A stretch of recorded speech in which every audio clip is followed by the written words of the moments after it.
আসসালামু আলাইকুম প্রিয় দেশবাসী। দেশের বর্তমান পরিস্থিতি নিয়ে একটি ভিডিও নিয়ে আসলাম। সবাই রাজনীতির প্রতিহিংসা নিয়ে ব্যস্ত। আমরা এই রাজনীতির প্রতিহিংসামূলক কর্মকাণ্ডের জন্য আমাদের দেশ অধঃপতনের দিকে। বিশ্ববাসী দেখতেছে বাংলাদেশের আইন শৃঙ্খলা অবনতি, দেশ গৃহযুদ্ধের দিকে ধাপিত হচ্ছে।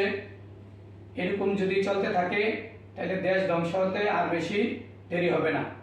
তাই বলবো, সকল ভাই বোনদেরকে বলবো, রাজনীতির প্রতিহিংসা বন্ধ করে সবাই কাঁধে কাঁধ মিলিয়ে আসুন দেশটাকে গড়ি, দেশটার উন্নয়ন করি।